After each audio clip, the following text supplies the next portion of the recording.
The first chill of an autumn morning in upstate New York was beginning to creep through the window frame of my small apartment in Albany. Outside, the leaves were turning brilliant shades of crimson and gold, a beautiful, fleeting spectacle. Inside, another kind of spectacle was being prepared. My son David was getting married. It was a day I had dreamed of since I first held him in my arms, a tiny, perfect bundle who depended on me for everything. Now he was a man, a successful architect, marrying a woman from a world so different from the one I had raised him in. Hanging on the back of my bedroom door was the dress. It wasn't silk or satin, and it certainly wasn't from a designer boutique. It was a simple, A-line dress made of a sturdy, deep blue cotton blend. I had sewn it myself almost 30 years ago for my 10th wedding anniversary with my late husband Robert. The fabric was soft from countless washes, the color slightly faded at the seams, but to me it was the most beautiful garment I owned. It was a tapestry of my life. Every stitch held a memory, every worn patch a story of sacrifice. I ran my hand over the material, feeling the familiar texture beneath my fingertips. This dress had seen me through christenings, school plays, and the one other wedding I had attended in the last 2 decades. It was my Sunday best, my everything special dress. Putting it on felt like putting on a suit of armor, one woven from love and resilience. I knew what today would be like.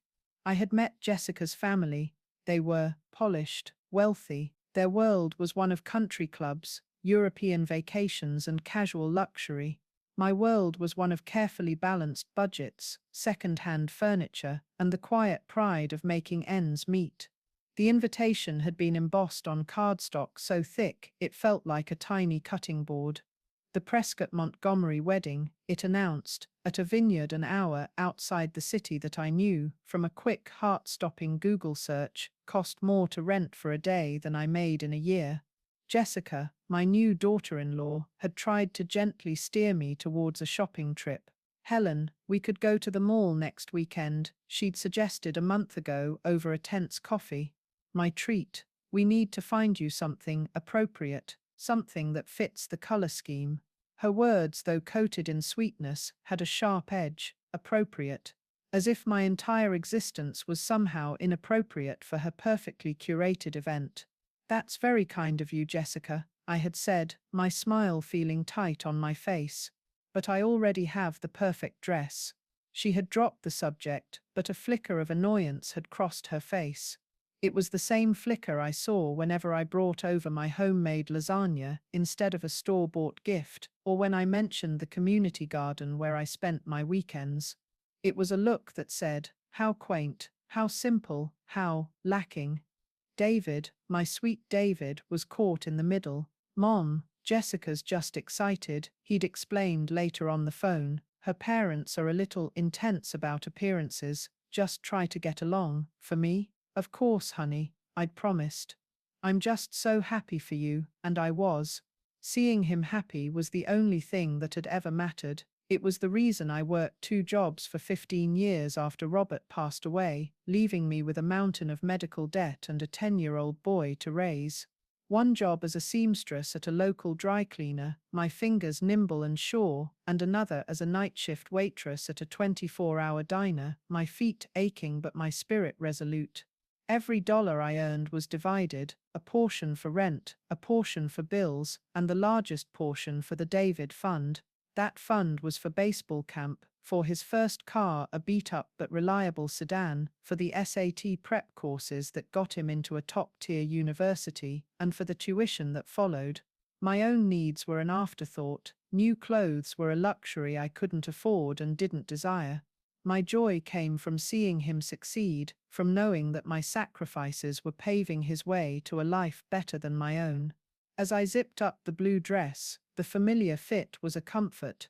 I looked at my reflection in the mirror. My hair, now more silver than brown, was pinned up in a simple twist. My face was lined with the years, each wrinkle a testament to laughter and tears. I wasn't a society matron. I was Helen Miller, a mother, a widow, a survivor, and I was going to my son's wedding. I picked up my small, worn handbag and took a deep breath. The drive to the vineyard was beautiful. The highway was flanked by forests ablaze with autumn color, but with every mile that brought me closer to the celebration, a knot of anxiety tightened in my stomach. I wasn't worried about fitting in. I had long ago made peace with who I was. I was worried about David. I worried that in his new shiny life, the story of how he got there was being forgotten, edited out to fit a more palatable narrative. A narrative that didn't include a mother in a 30-year-old homemade dress. When I arrived, the scale of the event was breathtaking.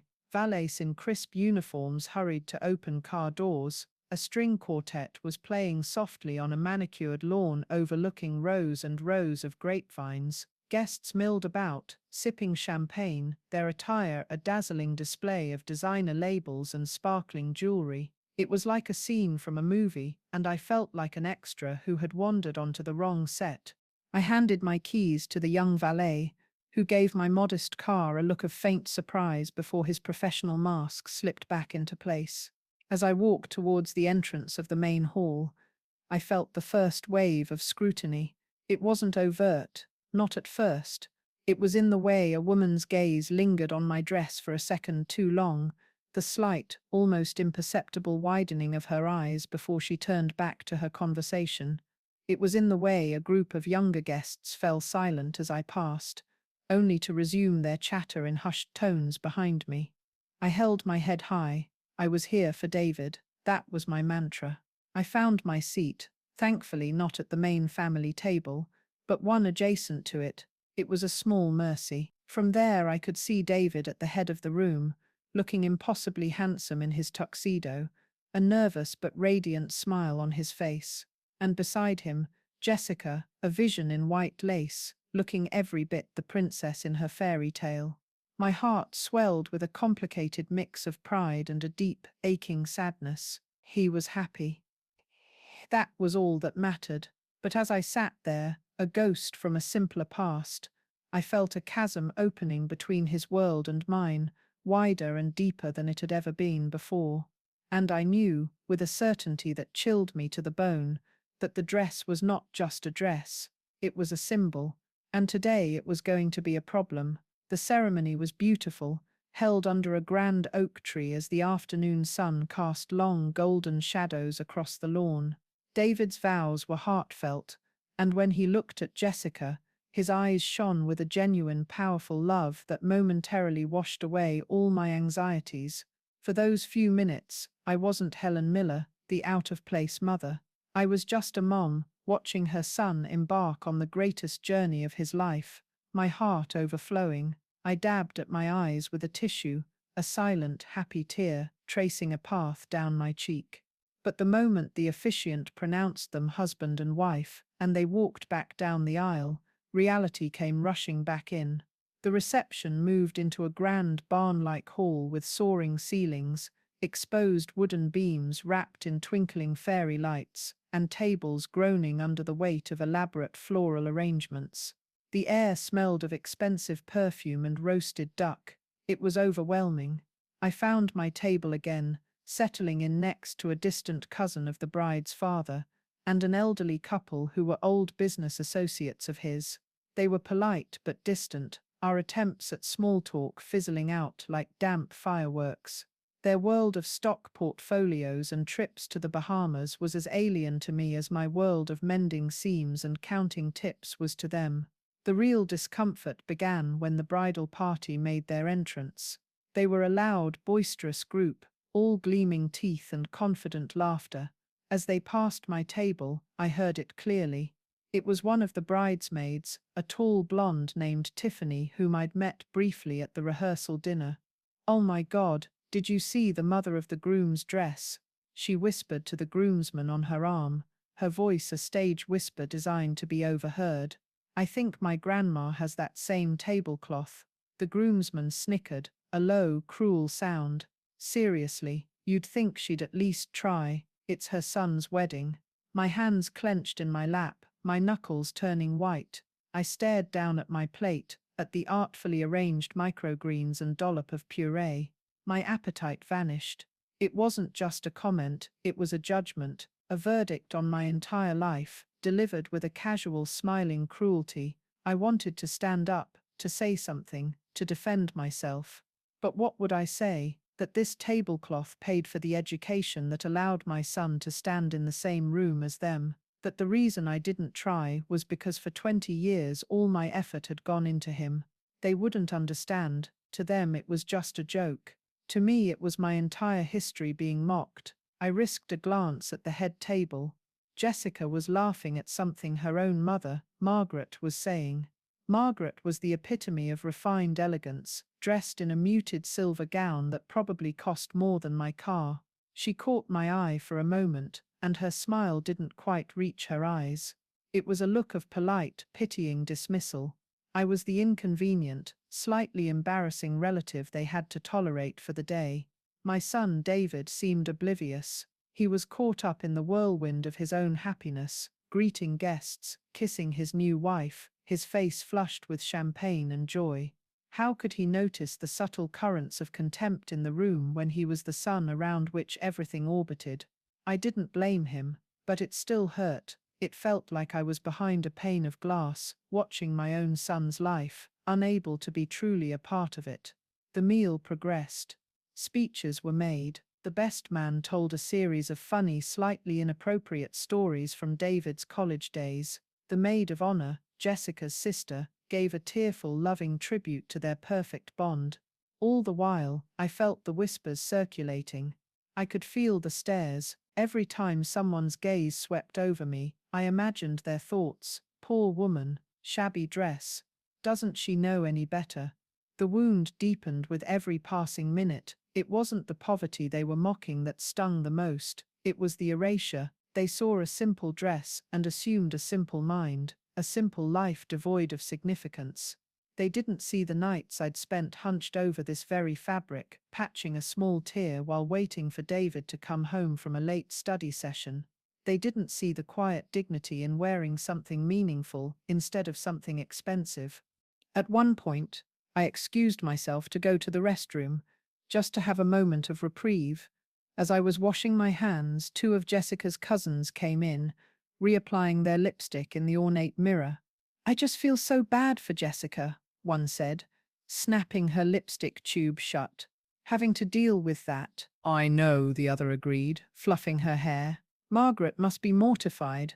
The whole wedding is so perfect, and then her mother-in-law shows up looking like she's from the Great Depression. It's a bit tragic." Tragic. The word hit me like a physical blow. I stood frozen in the stall, my heart pounding in my ears. I waited until I heard the click of their heels fade out of the restroom before I dared to emerge. Looking at my own reflection, I saw the hurt in my eyes. The woman they saw as tragic had worked her fingers to the bone. She had sacrificed sleep, health, and her own future for the man they were all here to celebrate. The irony was so bitter, it tasted like acid. I returned to my table, my composure a fragile shield. The band had started playing, and couples were beginning to drift onto the dance floor. David and Jessica shared their first dance, a slow, romantic sway under the warm lights. They looked so happy, and in that moment, my resolve hardened. This wasn't about me getting my feelings hurt. This was about the truth. It was about my son knowing, and everyone in this room knowing, that love isn't measured in dollar signs or designer labels. It's measured in sacrifice. It's measured in the things you do for the people you would die for. The father-daughter dance followed, and then David came over to my table. "Mom, come on, let's dance," he said, his smile wide and beautiful. As he led me to the floor, he held me close. For a few precious moments, everything else melted away. It was just me and my boy, swaying to the music. "Are you having a good time, Mom?" he asked, his voice soft. "It's a beautiful wedding, David," I said, my voice thick with emotion. "She's a lucky woman." "I'm the lucky one," he said, and I knew he meant it. But I also knew he didn't understand the full scope of what was happening around him. He didn't hear the whispers. He didn't see the condescending looks. He saw a party. I saw a battlefield of class and perception. As the song ended, he kissed my cheek, and was immediately swept away by one of his friends. I walked back to my table, the brief warmth of the dance already fading. It was then that the DJ announced it was time for the open toasts, for anyone who wanted to say a few words. This was it. My heart started to pound, a frantic drum against my ribs. My palms grew damp. This was not my world. I was not a public speaker. I was a woman who preferred the quiet corners of life. But the image of the bridesmaids laughing, the sound of the word tragic in my ears, and the dismissive look from my new daughter-in-law's mother coalesced into a single powerful thought. They will not erase my story. They will not erase me. I watched as one of Jessica's uncles went up and told a brief, pleasant anecdote. Then there was a lull. The DJ looked around, asking, "Anyone else?" My body moved before my mind could stop it. I pushed my chair back, the legs scraping softly on the wooden floor. I stood up and began to walk towards the front of the room, towards the microphone standing alone on its stand. Every eye in the hall turned to me. A hush fell over the crowd. I could feel their collective surprise, their curiosity, their judgment. I saw David's face, a look of confusion. I saw Jessica's, a flicker of what looked like panic. But I didn't stop. I had a story to tell, and it was time they all heard it. Walking from my table to that microphone felt like crossing a vast empty desert. Each step was deliberate, heavy. The silence in the grand hall was absolute, a thick blanket of anticipation that pressed in on me from all sides. The string quartet had paused, the bartenders stopped polishing glasses, and every conversation had died mid-sentence. All I could hear was the thumping of my own heart and the soft scuff of my sensible shoes on the polished floor. I reached the stage area, my hand trembling slightly as I adjusted the microphone. It felt cold and unforgiving. I looked out at the sea of faces, a blur of wealth and privilege. I saw the bridesmaids whispering behind their hands, their expressions a mixture of shock and amusement. I saw Margaret, Jessica's mother, her posture ramrod straight, a look of pure horror dawning on her face. And I saw my son, David, his brow furrowed with concern, his eyes asking a silent question. "Mum, what are you doing?" I took a deep, steadying breath, the kind I used to take before starting a long night shift at the diner. I gripped the microphone stand to steady my hands and leaned in. "Good evening, everyone," I began, my voice clearer and stronger than I expected. It echoed slightly in the cavernous room. "For those of you who don't know me, my name is Helen Miller. I'm David's mother." A polite, scattered applause broke out, quickly dying down.